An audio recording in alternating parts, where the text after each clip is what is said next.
Hey there, thank you so much for joining us today on our stream at our Orion campus. My name is Sam Frangione, and I'm on our staff here. Thank you so much, again, for joining, for taking time out of your Sunday morning to spend it with us. We're excited for what God is going to do today. We believe we have a powerful day. We are going to be taking communion, so if you're at home or you're somewhere where you have access to bread or juice or something like that, go ahead and get that and set that aside. We are in our second week of our Broken and Beautiful series, and we're looking at the art of kintsugi, which is this Japanese artwork where we take from things that are broken, pottery that's broken, and it's restored. They paint with gold, and they restore and heal things and make them better than they were originally. And so you're going to get to hear more about that in just a few minutes as our day progresses. But I just encourage you to press in and see what God has for you today. We're so glad, again, that you decided to take time and join us here. So I hope that you enjoy the service and are encouraged.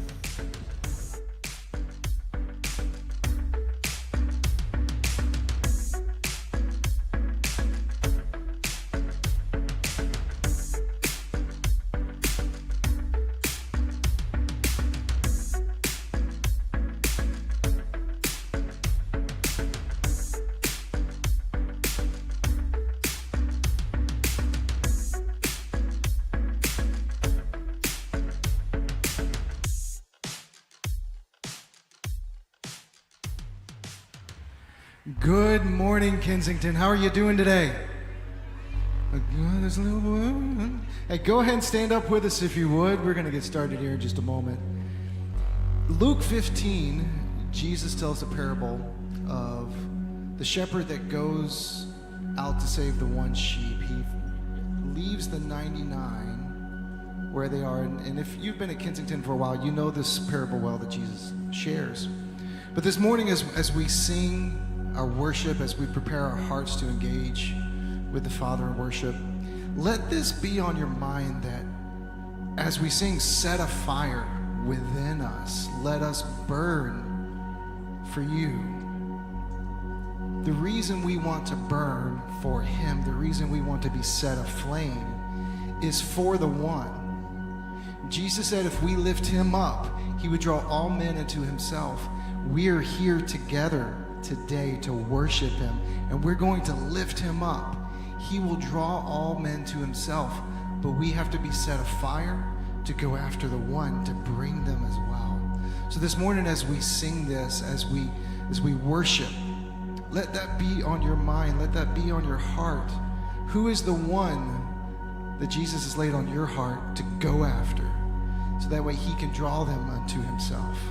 And so as we sing, let's engage with the Father this morning in worship.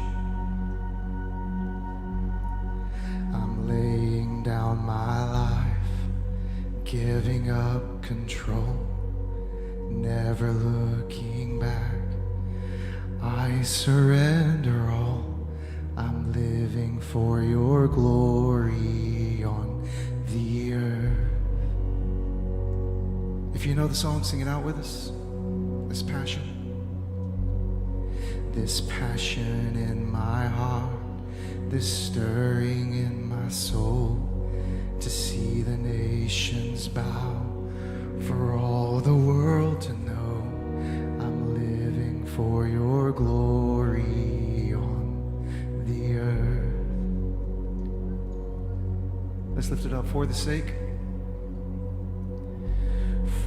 sake of the world, burn like a fire in me, light a flame in my soul, for every eye to see. For the sake of the world, burn like a fire in me.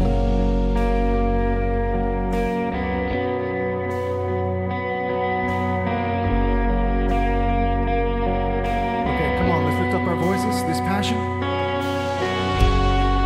This passion in my heart, this stirring in my soul, to see the nations bow, for all the world to know I'm living for your glory.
time.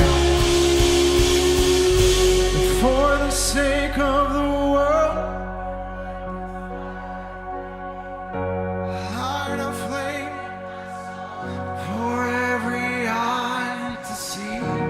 For the sake of the world, burn like a fire in me.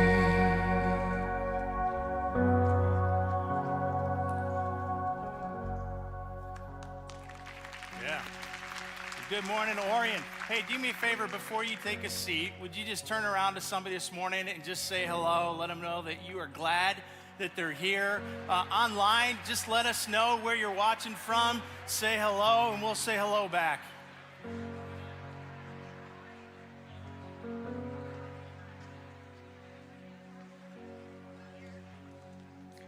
So this time of year, there is one of two kinds of people. There's those of you that have already started playing Christmas music. You weren't even going to wait for me to ask if you're going to be honest about it. Yep. How many of you are playing Christmas music already? Oh, look at you. That's sweet. How many of you, like the rest of us, are going to wait until after Thanksgiving? I personally wait until after tomorrow. You know why? Y'all know what tomorrow is, right? Yeah, it's happy deer hunting. After I put a few of the dough in my freezer, then I'll go ahead and celebrate Christmas. We are so glad that you guys are here. Among the traditions that begin this year is one that we're going to step into right now, which is not a new tradition for you if you've been around Kensington for a few years.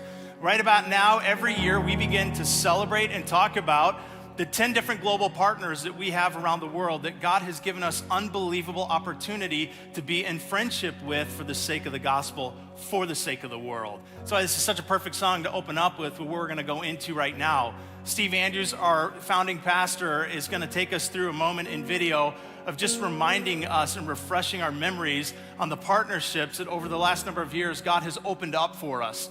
Partnerships that haven't just been a place for us to step into and serve, but have been a place for us to learn as well.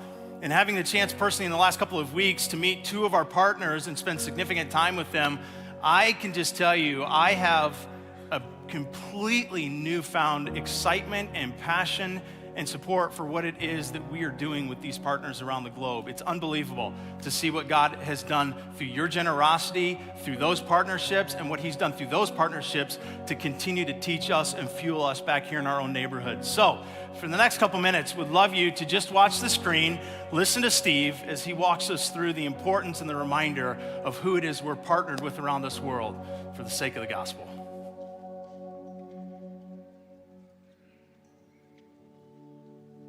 In Luke 11, one of the things that Jesus teaches is the reality that there is no space on planet Earth that is unclaimed spiritual territory. Our call is to fight for every inch of planet Earth to be claimed for Jesus Christ.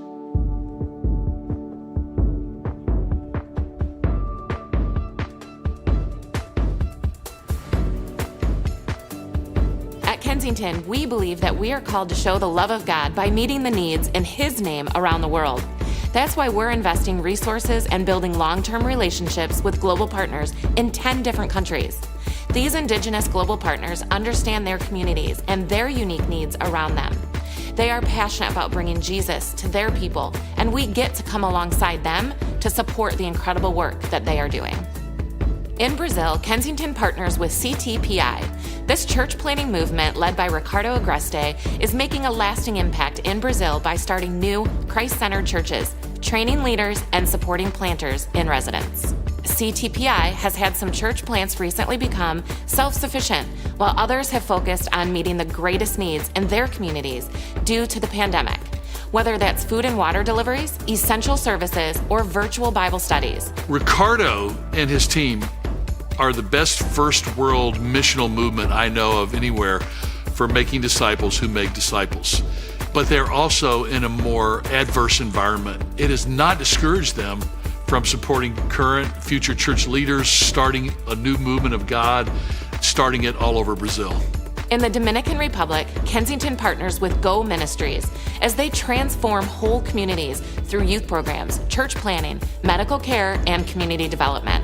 They are involved in communities, which includes 38 neighborhood churches and 41 prison churches. They had this modest goal of just getting prison ministry started, and all of a sudden we've got 41 prison churches. So the inmates themselves are becoming the apostles and the church planters. They're the people that are doing these incredible baptisms. I mean, how can you not be moved by this? For several years, Kensington has discreetly partnered with an organization and a small network of brave individuals to bring the good news of Jesus to the people of Afghanistan. Our partners' focus has been on church planning, resourcing believers, and Bible distribution. When the Taliban established control several months ago, the people of Kensington gave with open-handedness, supporting the evacuation of more than 5,000 people in this period of extreme violence and danger. Our partners' leaders hope to step up evacuation efforts as they see the window of opportunity closing rapidly. They recently got access to raised funds, allowing them to provide much-needed food and medical care. Evangelism and discipleship are exploding in this restricted country. We have 1,000 students that have entered seminary training. These leaders are starting to move into restricted countries, into other places of the world. Our partners' house-based movement continues to spread, bringing fellowship, discipleship, and Bible study to thousands of people. During the pandemic, 1,005 house churches were started. In India, our partner Jaya and his organization, Christ Evangelical Mission, or CEM, meets all kinds of needs among the poorest in India, from elder and orphan care to community development and skill training for women. During the second wave of COVID, with hospitals beyond capacity, CEM's private hospital was converted into a life-saving COVID treatment center at the request of the Indian government. The required upgrades and equipment were provided by you, the people of Kensington. Over $200,000 was raised, and the hospital was made ready to serve their community. I don't know why, but I'm always surprised at God moving in unexpected places, but we did not expect COVID to open this gigantic door with the Indian government for the CEM ministry to expand their hospital to a full service connection of serving the poor and seeing God expand that ministry in a way we had not been able to do in the past. In Nepal, our partner, Ramesh Sapkota, has been rescuing and restoring girls from human trafficking for nearly 30 years. His organization, Our Daughters International, and their partners are committed to bringing rescued victims through the healing process and helping them to become leaders and business owners in their respective villages. We had a small safe house that's capacity of 20 girls at a time, and we were desperately needing another safe home. We were praying, God to give us the safe home. And that's where the Kensington whole community stood with us. And we are ever thankful. They provided us resources to build the second safe home. Second safe home gonna accommodate about 40 girls at a time. And I would like to say, through the Kensington community, thank you so much for your investments. In Kenya and South Sudan, Kensington has a longtime partner with Julius Murgor and his successor, Reuben Miracle. Their organization is meeting physical and spiritual needs among the Pokot tribe in Kenya and 3 tribes in South Sudan.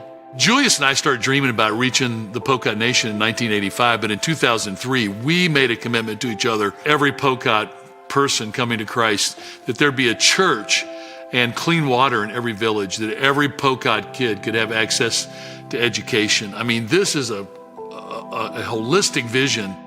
The greatest thing that is happening in Kenya is the Clean Water Initiative that is reaching and transforming so many lives. It continues to give opportunity for sharing the good news of Jesus Christ. Over the past 20 years, Julius and his team have raised up hundreds of fantastic leaders. But there was something unique about Reuben, as he was a very young man starting churches in Kenya and Uganda, over a dozen, and then he and Lois answering the call of planting 50 or 60 or more churches now in South Sudan. We've realized that Reuben was to be the next leader of the Pokot Outreach Ministries movement, and it is exciting to have him in place for the next 20, 30, or 40 years. Church is growing, and that shows really lives are being transformed. We did a baptism recently of 104 people. And we did it in a pool that previously it had a crocodile in it. But it used to have a crocodile, so all this that we are doing, the greatest support comes from Kensington. And even the seeds that we distributed to the farmers last year, many families received the seeds, 1,400 families. But above that, I was telling them it was an opportunity. We leverage all this to point to Jesus and the love of Jesus.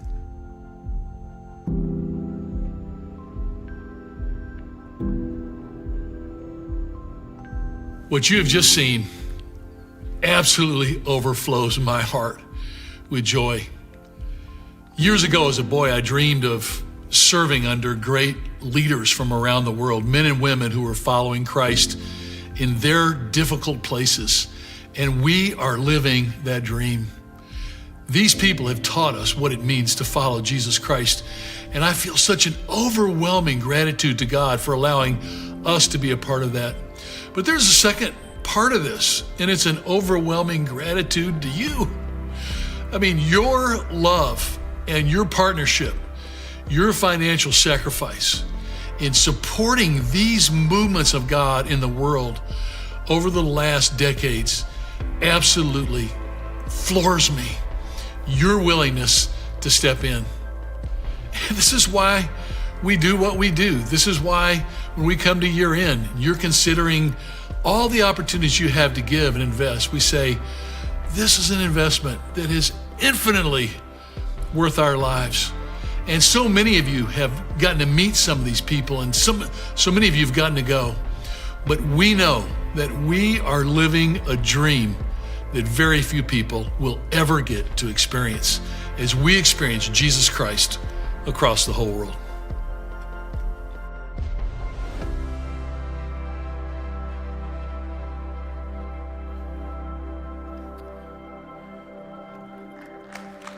Yeah.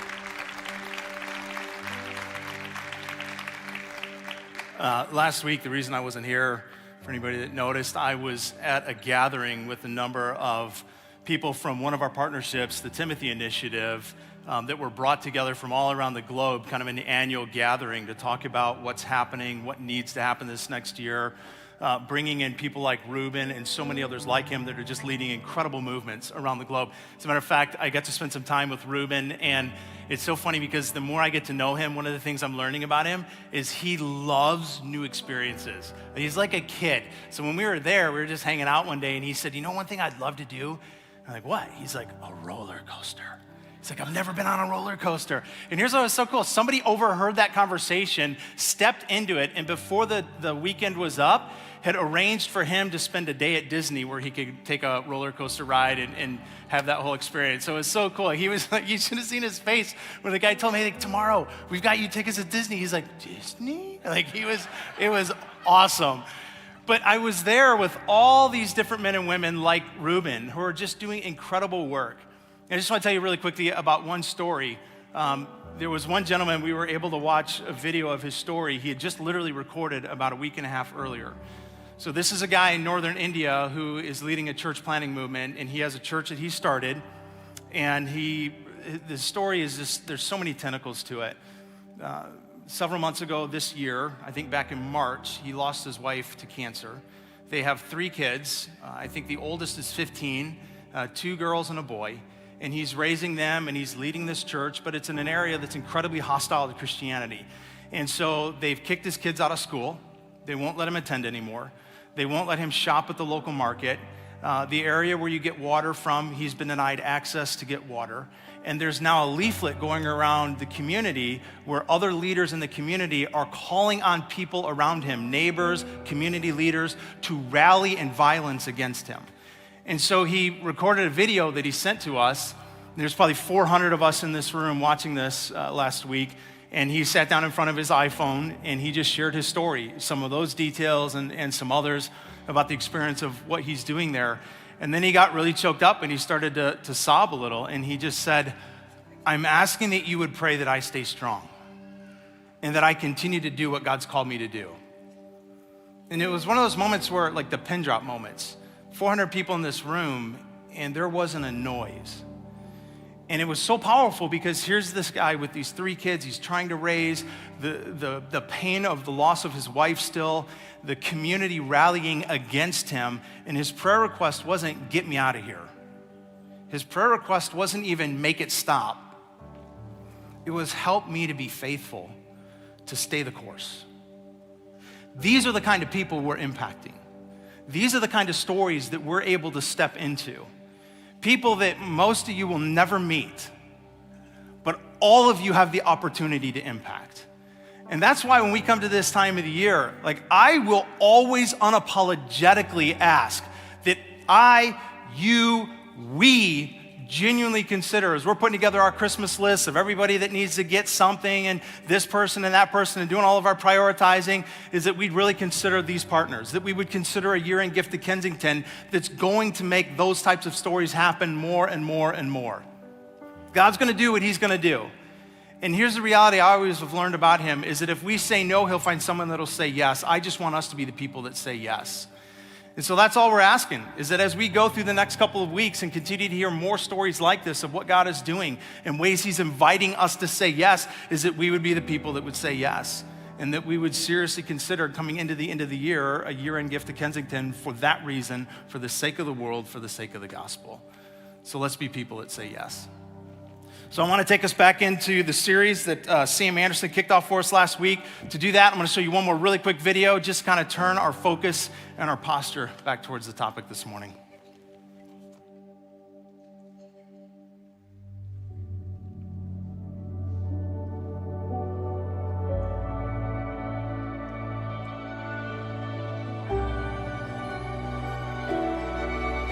Some things appear to be broken and worthless, ready to be discarded and forgotten. But in the hands of a skilled artist, something beautiful happens.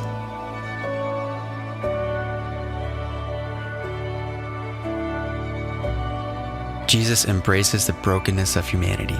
He brings the restoration of our hearts and the mending of our souls into something with unimaginable worth.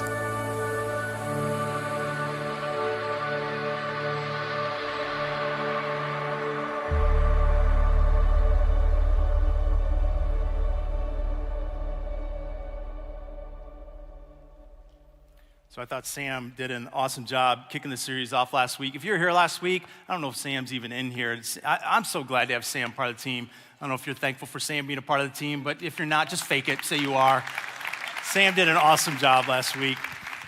So if you weren't here, here's what Sam did. He led us into this series with this idea that as created beings, we are a reflection of the being that created us. And part of that reflection is that we have within us an innate ability to also create.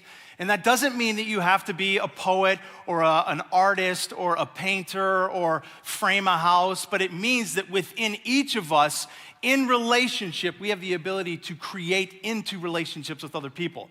As a matter of fact, I hope we all realize this. I was gonna say I think, let me say I hope. I hope we all realize that the greatest things you will ever create in this world will be in the context of relationship. It doesn't matter what ladder you climb, what empire you build. The greatest thing you will ever build and create in this world will be in the context of relationship. And so that's what Sam talked about. But here's the reality. If we are creators, like any artist and any creator, sometimes we can create things that are beautiful and powerful, and sometimes not so much. Sometimes we have the ability to also create things that are the opposite end of that spectrum. For me, parenting is a prime example of creation.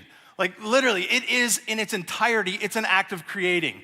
So last couple of weeks, our kids here from junior high and senior high, they went on a retreat called Wild for a weekend. It was an incredible time, did a great job. I think we had 100 of our students from this campus alone that were a part of that. So I have 2 daughters, they're 14. I was driving them here to drop them off for the retreat. And on the way here, I don't even remember exactly what we were talking about, but somehow we got into a conversation about somebody that we all know that's been a bit of a disappointment to our family. And so I just kind of started venting in front of them. And I'm like, and I had one of those moments where after I was done, I thought, that probably isn't how I should have handled it. I should have said that totally different. So I say, hey, girls. I'm like, yeah? I go, hey, that wasn't the best thing for me to have just said, and I need to apologize. I should have totally handled myself different in the last few minutes because I was aware of what I was creating in that moment. And my daughter, Corinne, who's a spitting image of her dad, goes, "Hey, Jocelyn," her sister, "you know why Dad just did that, right? He's trying to teach us a lesson." And I go, "Did you just air quote me?" She's like, "Yeah." And then she goes, this is what she says to me. She goes, "Hey, it's too late, Dad. Example's already set." I was like, what the? That's Corinne for you. So, but that's true. Like, we have the opportunity to create. And what we create isn't always beautiful. And that's a silly example. It's a little example. But there's plenty of other times in my life, and you're the same, you know it, where we've stepped back and we've looked at something that we've done, something that we've said, something that we've done again, and we've just thought, what was I thinking? Like, anybody with me? Anybody here had moments where you've just felt like, maybe you've even been in it this last week, maybe last night, where you're like, that's not what I wanted to create. That's not who I want to be. That's not what I should have said. Why did I do that again? And you just find yourself in a moment where you're going, that's not, I think, what God wants to even create through me. So humor me for a minute. What do we say of something that's created that's not functioning how it's supposed to function? It's what? It's broken. It's broken. Which means that there's times in our lives that can manifest a brokenness. And sometimes that brokenness is a result of things that we do. Sometimes it's a brokenness that's a result of things that we say. Sometimes it's a brokenness that's a result of something that someone else has done to us. A situation that we didn't create, but we found ourselves pulled into. And one of the things that I continue to learn over my course of life pursuing Jesus up to this point is that when we take the broken moments of our life, whether they are moments we've created or moments that somebody has created and put us into, when we take those broken moments and place them in the hands of Jesus, he doesn't just heal them. He has the power to turn them into something so much more valuable. He can take brokenness and turn it into something that's actually priceless. So there's a form of art that I've recently been turned on to that some of you probably already know of, but it's called kintsugi. And kintsugi is the ability to take something that's broken and not just repair it, but actually turn it into something even more valuable than before it was broken.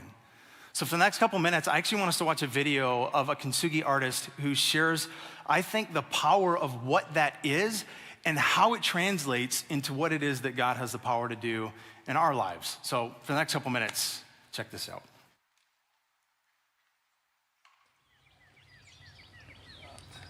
The world is predicated upon mending what is broken. And this reality of how the kintsugi bowl is more valuable than the original really speak to the restorative, redemptive process of the gospel.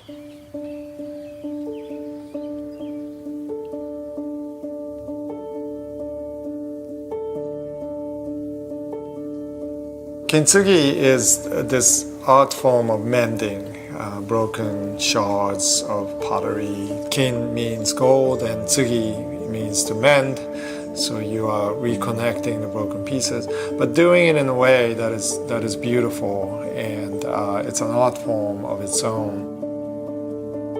Kintsugi speaks about conditions of trauma and brokenness, ground zero conditions. Valuing what you have rather than this disposable culture.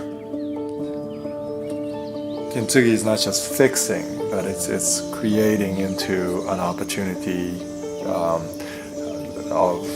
brokenness. And so that is a redemptive journey that leads to new creation.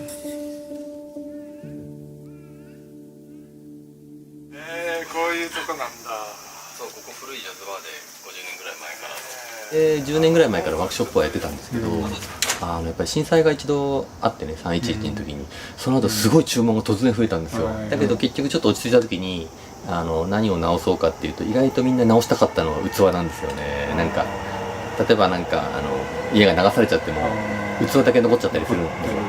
だけどその傷をなんかこう自分自身の傷を直すのは難しいけど、器を直したりするとなんかちょっと修復されたような気持ちになるっていうのがあると思うんですよね。そういうコミュニケート、その自然体でいることがアートとその金継ぎっていうものと、やっぱり安全地帯、そのものがある力が癒す力で、直してると全然違う感じがちょっとしますよね、やっぱりね。なんか直してるっていうよりもなんか何か作ってることにちょっと近づいてる感じの、その中間ぐらいのイメージですかね。そうですよね、両方でしょやっぱり、直してるんだけど新しいものをそうですね、考えてるっていう。なんか完璧なものってやっぱちょっとなんか、そこから先がない気がするんだけど、不完全なものってやっぱすごく嬉しいですよね。完璧なところには完璧なものが収まるし、ちょっと不完全なところには不完全なものがやっぱ引き寄せられるみたいなのがあると思います。だから器を買いに行っても僕は欠けてる器しか買わないんですけど、今なんかこう欠けてるものになんかすごくこう異常ななんか美しさみたいなのを感じるっていうか。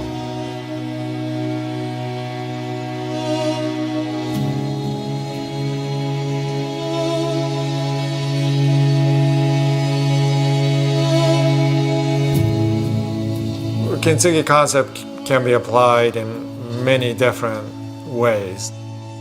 We say we fix the soil, which means not to restore the soil but to amend it. Right? So you add elements to it that makes the soil come alive. So when you plant something in there, it thrives. That's an interesting parallel because understanding the health of the earth already has elements of kintsugi in it. 金継ぎっていうのは単なる修理じゃないんですよね。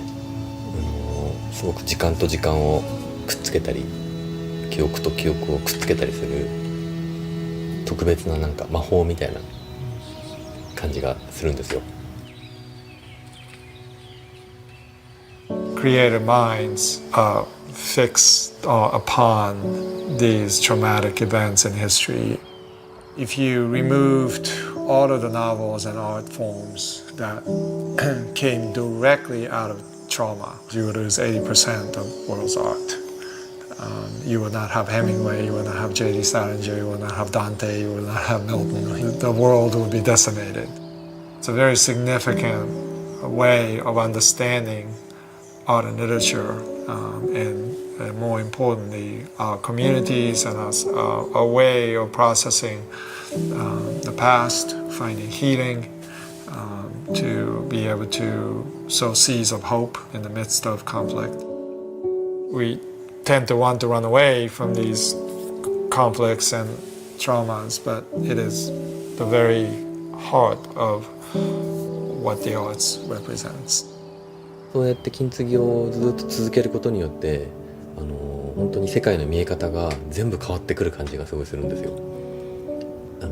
完璧に仕上げるよりもちょっと未完成な方がさっきまでボロボロだと思った器にこう黄金の川が流れてるっていうふうに自分がこう感じるようになってくるんですよね。Kintsugi reminds us that sometimes instead of throwing away things of the past, that it's good to work to mend, and to do it beautifully. To me, how the gospel reads is Christ came not just to fix us, but to restore us to create something new, which is more valuable than what we began with.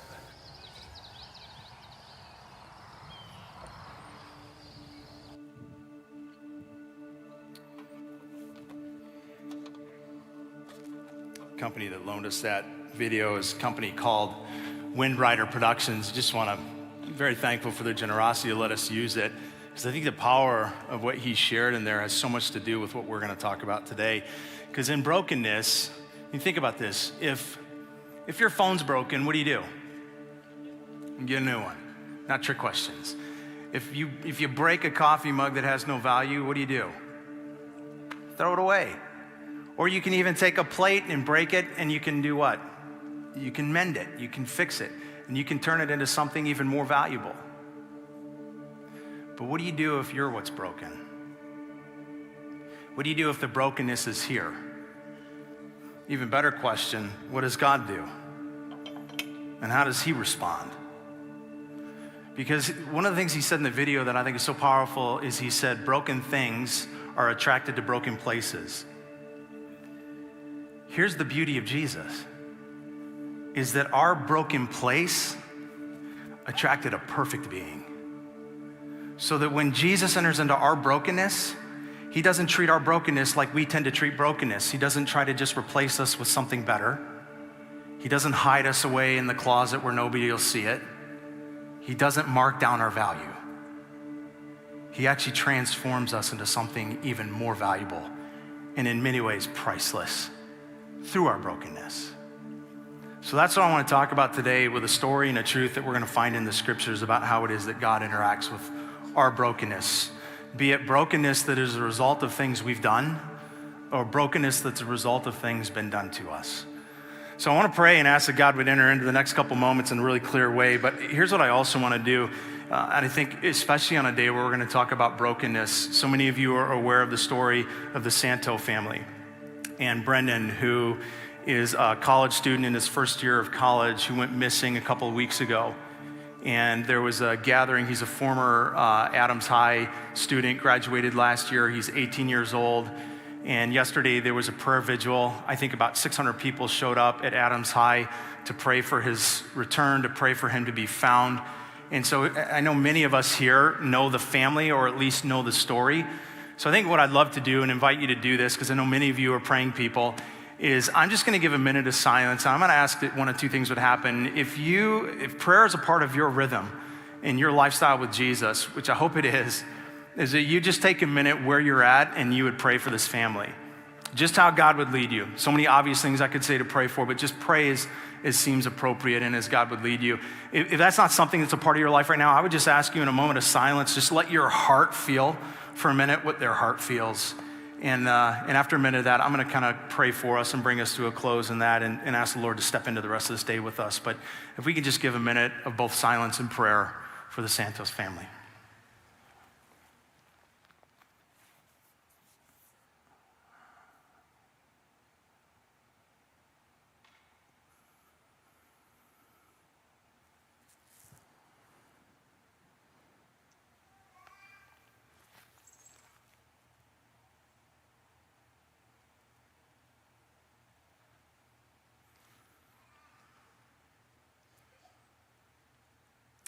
Jesus, there are certain levels of brokenness that have no explanation or ability to be understood.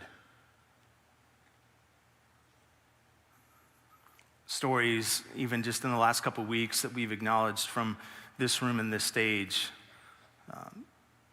Stories like Brendan, stories like the young girl who lost her life from Stody Creek High a few weeks ago. So many stories, Father, that are the brokenness of this life that no human being can step into to resolve, to give peace to give comfort to. And so, God, I pray for this family that you would be present to them in a way that we wouldn't even know how to put into words to ask of you, but that you would be present to them in such a way as to give to them strength, to give to them hope, to give to them comfort. And we certainly pray above all right now, God, that their son would be found alive and found safe. God, whatever this situation is, we would pray that it would end well. And God, I pray that this morning, as we lean into this idea of brokenness, that you'd meet us where we're at. Some of us facing some brokenness in our own lives, and some of us maybe not right now. And maybe those of us that are not, maybe what we need to hear is just the move and the nudge from you to love on and to care for someone who is. But God, this is your day, this is your place. And so I pray that if it's true, as I believe it is, as the scriptures tell us that all of creation fits in the breadth of your hand, then you who hold all things in your authority be present to all people and places today. Those of us in this room and the parts of our family that are watching in other rooms online right now, be present to us all. I pray that you would bring a truth out of the pages of this book that is your truth. I pray that everything I say would be in line with the character and the person of Jesus and the truth of this book that you have given us. I pray that anything that would come out of my mouth that wouldn't be from you and true to you, that you'd strip it from me even now. We need to hear from you. We want to hear from you. Some of us want to know if there's a you to hear from. So for all of us where we're coming from, would you speak? Would you introduce yourself to us in the way we need you to introduce yourself to us today, Father? And it's in Christ's name I pray.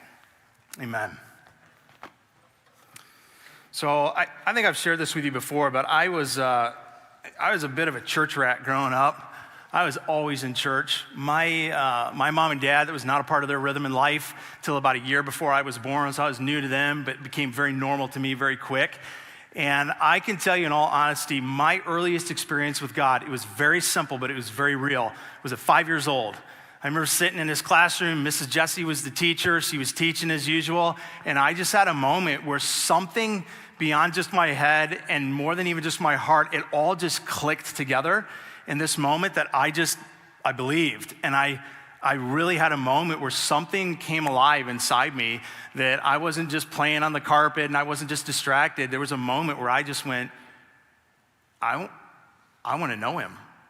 And what began to happen, this is my earliest memory in life, what began to happen very quickly for me is that God became something more than just the being in the sky that everybody at church was talking about and was boring to me.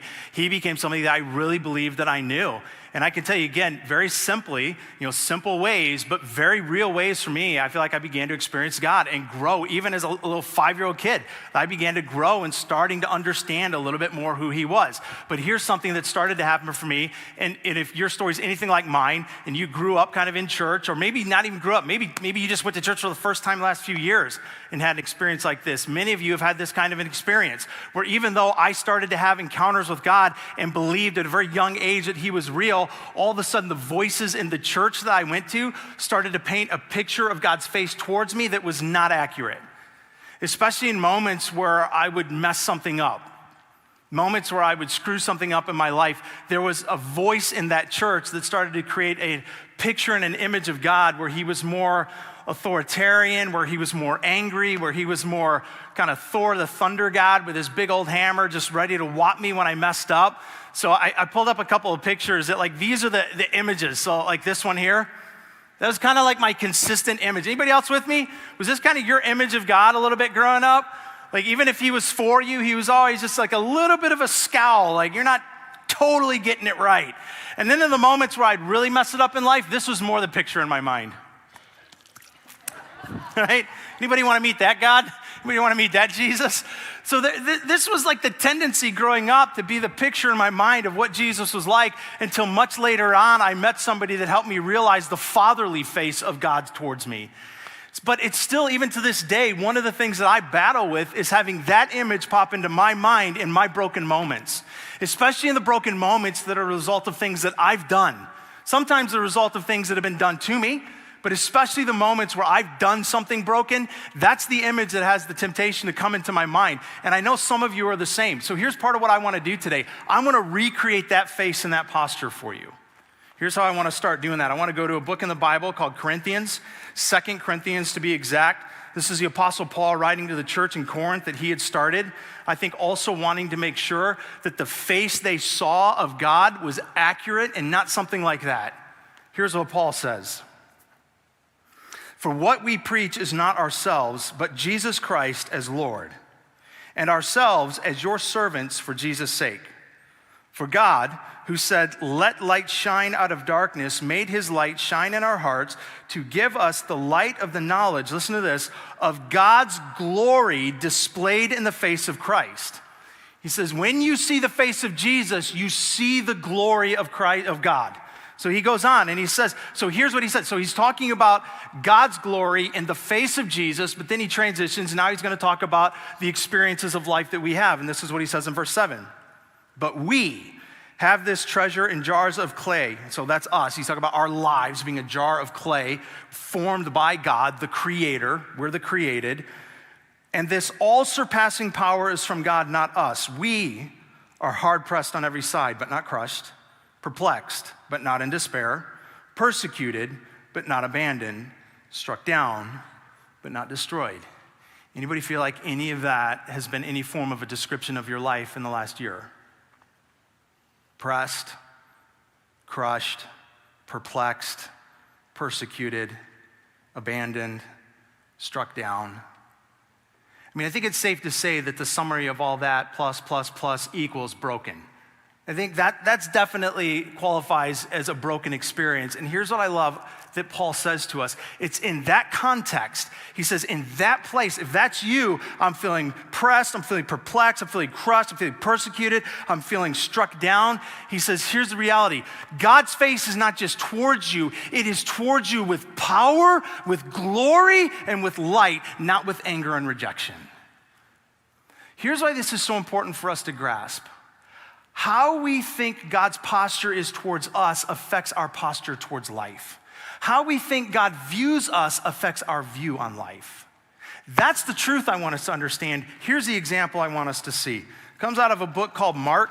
It's one of the Gospels. It's the collection of books that are exclusively about the life and the teachings of Jesus. If this is new to you, Matthew, Mark, Luke, and John.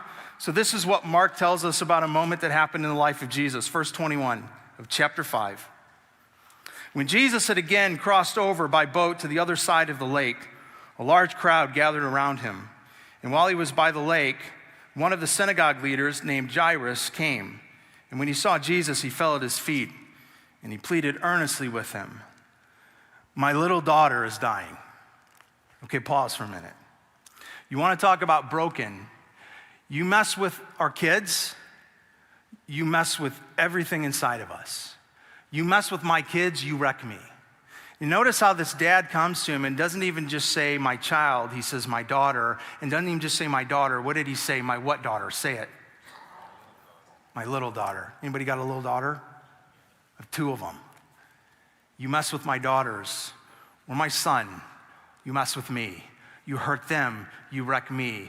You want to break a parent, you want to break a person, you mess with a child they love. Like, this is a dad in a moment of brokenness. This is a dad in a moment of despair. And so I want, first of all, for us to note the brokenness of this dad. But what I also want us to note here, watch this, it says this. He says, please come and put your hands on her so she will be healed and live. And so Jesus went with them. Here's two things I want you to notice right away about this story. Number one, you've got a very broken guy who comes to Jesus and reaches out for help. And here's what's so incredible about Jesus. He responds to this dad and not to the crowd. So he's got this giant cheering crowd, adrenaline, there's hype, there's excitement, and it's not that crowd he gives attention to. And the moment where there's a crowd that wants to celebrate him and praise him, he turns away from the crowd and instead gives 100% of his attention to the broken, depressed father that's in despair who reaches out to him and says, I need your help. It's not to the crowd he gives attention to. It's not to the happy, cheering people. It's not to those who are celebrating him even in that moment. It's to a dad who is at his bitter end. Sometimes there's this idea that we can develop that God wants to give his attention to the people that are better or the people that are happier. And if you've got some junk in your life, or if you've got some depression in your life and things just aren't all together, that God's like, maybe he's interested in you, but you're not the person he's giving most of his attention to. He wants the better people. He wants the happier people. I cannot overlook the fact that at the beginning of the story, when Jesus has a crowd around him who's the happy, excited, adrenaline pumped audience, he says, you're not the people I'm going to give attention to. I'm going to give all of my attention to this dad that came to me who's broken and in despair. The story goes on. A large crowd followed him and pressed around him. And a woman was there who had been subject to bleeding for 12 years. She had suffered a great deal under the care of many doctors and spent all that she had, and yet, instead of getting better, she grew worse. And when she heard about Jesus, she came up behind him in a crowd, and she touched his cloak, because she thought, if I touch his clothes, I will be healed. And immediately, her bleeding stopped, and she felt in her body that she was freed from her suffering. So here's Jesus in this crowd. They're cheering for him. They're excited to be there. They're looking for the next magic trick or miracle. They're just hoping to get something. Here comes the dad in the midst of the crowd and says, I need your help. I'm desperate. Jesus turns from the crowd and starts following this dad. There's a little bit of the crowd that still clearly follows him. And in that crowd, here's this woman. She's nameless, but she's present, who kind of ninjas up to Jesus. You get this sense of, reaches out and grabs him. And when she grabs his cloak, has this instantaneous moment of power flowing into her and giving her immediate healing. Now, there's a little bit of history to this story that you kind of get an indication of, but I want to mine it out somewhat. It says that she's been in this condition for 12 years. Here's what you may not understand about the condition that she's in. If you want to read about this, you can go back to Leviticus 15 and you can understand that in this culture, there was a certain law in place that if this was your issue as a woman, you were outcast. You were pushed to the sides and you were pushed to the regions of your culture, of your people, of your society. You were lonely, you were abandoned, you were seen as something wrong with you, possibly, potentially even cursed by God. So for 12 years, here's this woman who has been lonely, abandoned. It says she spent everything she's had to try and find help. So she's also broke. Every penny on every doctor, she's done everything she can. She's gone to her neighbors, she's asked for help. They've said, try this oil. She's tried the oils, she's tried the remedies, she's gone to the doctors, and nothing has helped her yet. So you add up the equation of her life: penniless, alone, hurting, broken. That's what it equals. Here's this woman in this broken moment coming up to Jesus and having this incredible moment with him, but in this crowd, she's hiding. And she's hiding because she wouldn't be welcomed in the crowd. Because once they knew who she was, they would immediately drive her out of the crowd. So you get this picture and you get this image that maybe she's got her head down, maybe it's covered, she's making sure that people don't recognize her, but she's in the crowd nonetheless, just disguised, trying to get a hold of Jesus. Somebody I'm preaching to right now. Because this is what we have a tendency to do. We come into crowds and we try to hide. And we try to reach for Jesus, wondering if he will actually reach back to us, but trying to hide from everybody around us, not sure what they would do or how they would respond if they saw the real version of us. If they knew the brokenness that we did carry. And I just wonder if there's even some of you in here right now, like you maybe even come consistently, or maybe today's your first time ever in this room, and you've got a bit of a hiding going on. You've got the smile, you're saying the right things, all is well. Hey, how are you doing? Oh, I'm good, and you're not good. But you wonder, what would people do if they knew? Like, if I lifted my face up and took the mask off, and they saw the level of brokenness. Brokenness that's the result of things I'm doing. Brokenness that's a result of despair I'm feeling. And so what we tend to do, and this is so unfortunate to me, I don't even understand it sometimes. The church should be the greatest place to be true, real, and vulnerable, and it has become I think sometimes the greatest place to hide. And sometimes it becomes the greatest place to hide because frankly, we don't know what to do with brokenness. We don't know what to do with our own, and we don't know what to do with other people's.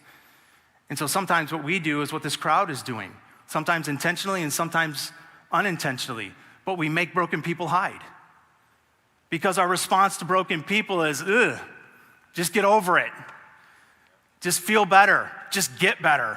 Just smile. Just put it behind you. How long are you going to sit in this? And so sometimes we want broken people to get better faster because it makes us feel better. And then what we end up doing is telling broken people, when you're in the crowd with us, just hide.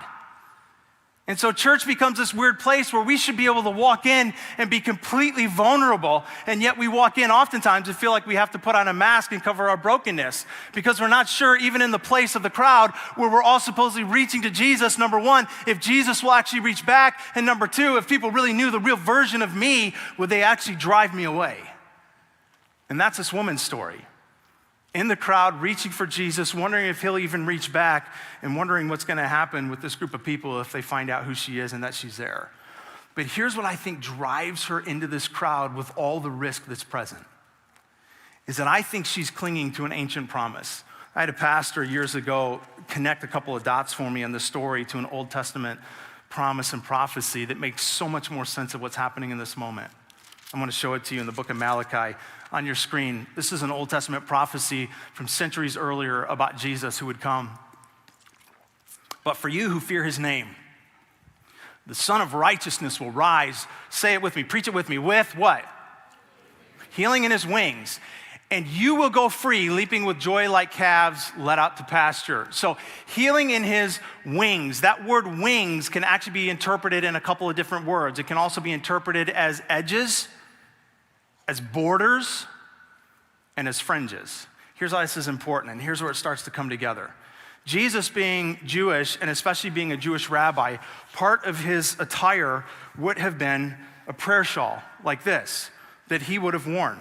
And on this prayer shawl, there's so many, the colors, the designs, the fringes, the knots on the fringes, all of it is symbolic of the Jews being reminded of the promises of God and the instructions of God. So this was a constant daily reminder, as Jesus would have warned this, to lean into the rhythm of trusting God with your life, that he is not just the creator, he is the sustainer. So when we do life with him, life is always better. So this would have been very sacred and symbolic, and every Jewish rabbi would have been wearing one of these. So part of the promise from Malachi is that there would be healing in his wings, borders, edges, tassels. So here's what this woman's doing. She's thinking back to a promise that when the true Messiah would come, that he would be loaded with so much power that even in the tassels of the garment he would wear, there would be power and there would be healing. And so she musters up enough faith to move into that audience and to reach and to grab those tassels, to grab that garment and trust by faith that if this is the Son of God, there is healing in that garment. I don't know where obviously all of you are at in life right now, and I know some of your stories, and I know some of the things that are happening, and I know that for some of us, you would probably describe yourself in a really great place in life right now, but I know for many of us, there are levels of brokenness. Brokenness for some of you that's a result of things that you're doing right now. Those moments like the Apostle Paul would write about later on in the New Testament when he would say, I do what I don't want to do, and then I don't do what I do want to do. And some of you are like, dang it, man, that is my life right now, and it is creating brokenness. And some of you are living in a level of brokenness that's a result of something that happened to you. Something that was the cause of just life, something that was the cause of someone else's decisions. And I don't know what you come here for sometimes, but I'm telling you that part of what Jesus invites us to when we come is to reach for him and trust that this is more than just some religious routine on a Sunday morning. There is healing in Jesus for our brokenness if you reach. And some of you right now, maybe that's all you have the ability to muster up, is the strength to reach and go, I don't have anything else to bring. And that's part of what I love about this woman's story. Like, she doesn't come offering anything. Like, hey, here's my offering to you. Hey, I want to sign up and serve in a ministry. Like, she doesn't come offering anything. All she brings is an open hand, outstretched arm, and a faith enough to reach for Jesus and believe that what's broken in her will find healing in him. Here's what I want you to see is his response to her, because it's his response to us as well. Stay in Mark, by the way, if you happen to close it. Keep it open because we're going to be here for another minute. Verse 30. At once Jesus realized that power had come out of him. And so he turned around in the crowd and he asked, who touched my clothes? You see the people crowding against you, his disciples answered, and yet you ask, who touched you? I love this. They're like, what do you mean, who touched you? Everybody's touching you. We're in a crowd of people. We're bumping shoulders. We're bumping people all over the place. What do you mean, who touched you? And this is what I love. Jesus is like, I'm not asking who bumped into me. I'm asking who, with faith and confidence that I am more than a man, reached out in confidence and trust that I could heal their brokenness. That's the person I want to know in the crowd right now. Peter, I'm not asking who bumped into me. I'm asking who faithfully just reached for me. He says, who reached for me? Who touched me? Verse 32. But Jesus kept looking around to see who had done it. And then the woman, knowing what had happened to her, came and fell at his feet, trembling with fear. Remember, she's not supposed to be here. She's scared to death even of Jesus in this moment. Because sometimes we feel like we've got to hide ourselves from one another, and we even feel at times like we have to hide ourselves from Jesus. So she comes trembling, and she says, in her trembling with fear, told him the whole story. Watch this, verse 34. Then he said to her, say the word, the next word. What was Jesus just on his way to go do before he was interrupted? Heal a daughter. And here comes this woman who has been an outcast. This can't be overlooked. He doesn't say, he said to her, woman, He said to her, ma'am. He said to her whatever her name was. In this moment, Jesus looks at this broken woman who has been told by everybody around her, even God wants nothing to do with you, and he calls her daughter. The one who was about to go heal a daughter now just made a daughter. He said, you are my daughter. And he says to her, daughter, your faith has healed you. Go in peace and be freed from your suffering. I think 3 of the most powerful words in all the Bible are the words at the top of that section when it says, he turned around. Here's what we have a tendency to do. I have done this before with brokenness. We don't know what to do. And so we turn this way and we kind of turn our back to brokenness. Here's what Jesus did to a broken woman. He turned towards her. I don't know what you think God does to your brokenness, but I grew up believing that to the broken things I've done, God turns his back to me. What I came to understand is that was a lie passed on to me by people that didn't understand the heart of God. Because what Jesus shows me is that he often goes out of the way to give attention to people that we go out of the way to ignore. He turned towards her, and he turns towards you. The God of creation turns towards us. And here's this woman that's been suffering for 12 long years, and she has had an entire community of people tell her, God is not for you. You're an outcast. Go away. And she finds herself in the very presence of Jesus, who turns towards her, and his face, his posture, his countenance says different than the crowd has ever said. It says, I am God. I am with you. I am for you. And I can heal your brokenness and turn it into something priceless. And I love about her story that he doesn't erase her past. Her past 12 years is still a part of her story, but from this day forward, it's not the defining part of her story.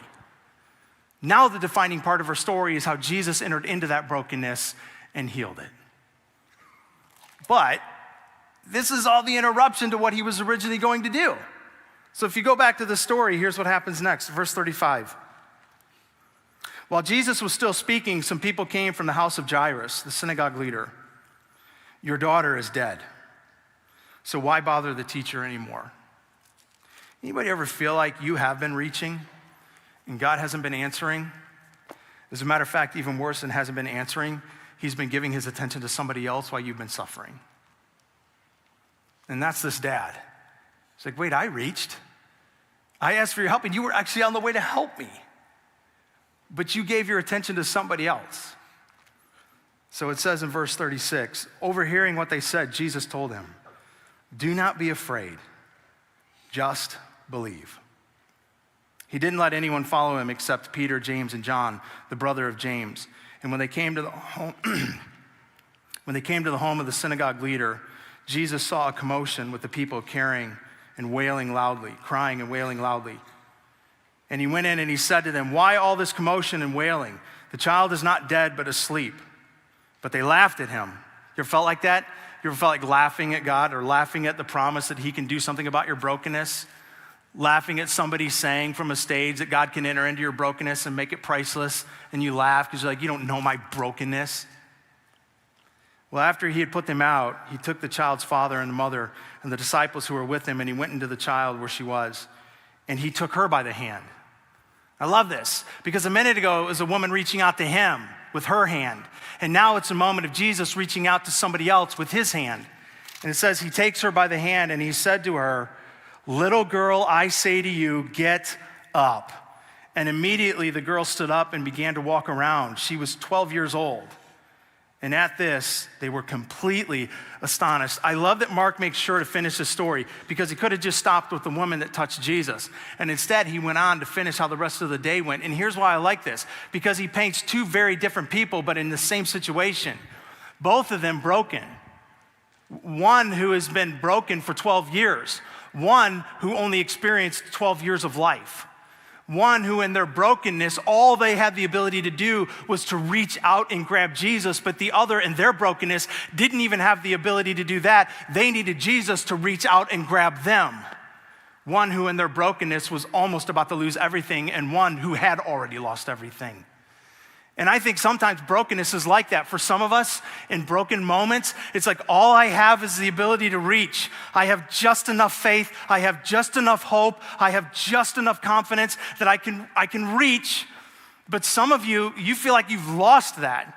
Like, I don't know that I have any hope. I don't know that I have any confidence. I don't know that I have any trust. And if something's gonna happen with my brokenness, frankly, he needs to reach to me.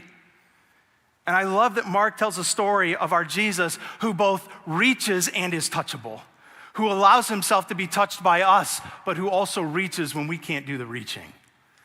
So here's how we're gonna close this morning. We have a song that we're gonna sing. As a matter of fact, I want you to hear a couple of the lyrics right now and let them start to brand into your heart a little bit.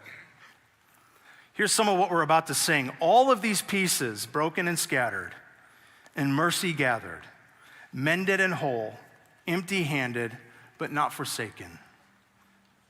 You take our failure, you take our weakness, you set our treasure in jars of clay. So take this heart, Lord, I'll be your vessel, the world to see your life in me. So here's what we're gonna do to close. We're gonna do communion during this song, but here's something I wanna ask us to do different. I have no idea how this is gonna go.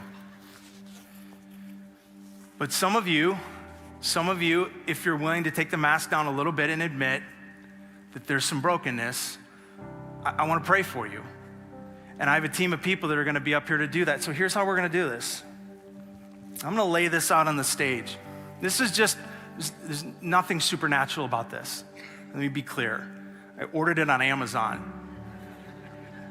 But I'm gonna lay this down on the stage as a symbolic way for some of us to be able to walk up and admit, I have something broken right now that I need Jesus to heal, and I'm gonna reach. And I'm gonna put this here for you to come reach. And after you've grabbed communion, if that's you, that's what I'm gonna just ask you to do. Just literally, just walk up, grab it, and go.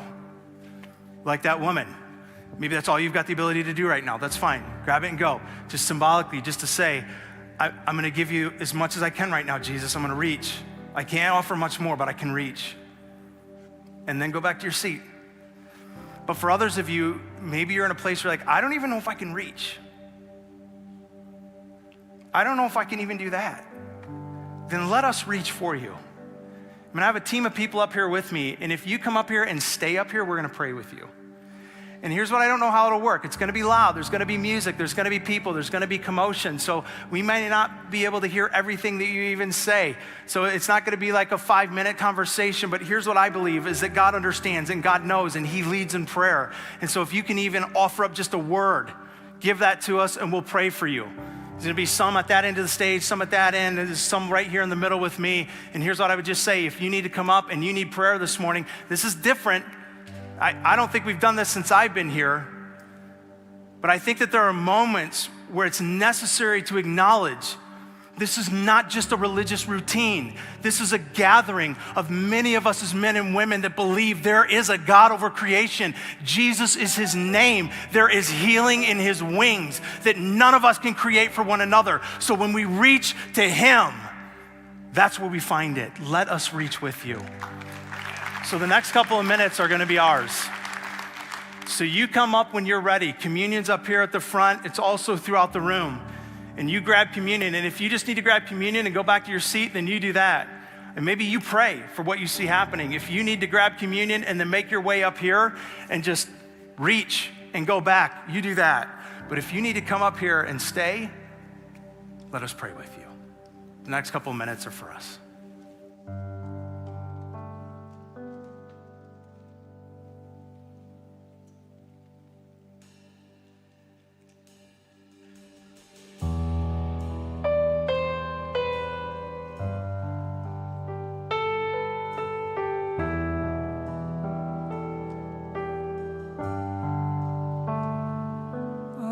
Pieces broken and scattered,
intimidating or weird maybe to come up to the front. So a number of these people are part of our prayer team, and they're going to be in the back now. And so if you still needed to wrestle through something, if you needed somebody to pray with or pray for you, then let them do that, and you can head right to the back of this room. I think you'll see the doors open up in a minute. You can't miss the room back there. It's right next to the exit here. And just let us serve you in that way before you leave. Here's what I also want to say in closing. Next week is going to be an enormous week of celebration. Next week is Baptism Sunday. And so here's what I would encourage some of you to do. Some of you, your reach is a step. And it's going to be a step into those waters next week. And so I'm just encouraging for those of you that you have been on a journey with Jesus, even if it's only been a day, but you haven't taken that step yet, that's the step in the reach that you need to take. And we want to be a part of that with you. It is an enormous day of celebration that for 2,000 years has happened as the church has unanimously gathered around and praised that moment as a moment of something more than just physical, but transcendent, representing God who stepped into creation, who steps into our lives. And so we would love to have you be a part of that. You can go online to find out more about how to sign up and get involved, or you can just go out to the hub before you leave and they can give you information and get you signed up as well. So let us pray for you. Take that step if you need to at the hub to get signed up for baptism. Thank you for being with us this morning. Continue to reach this week because God is reachable. Have a great Sunday.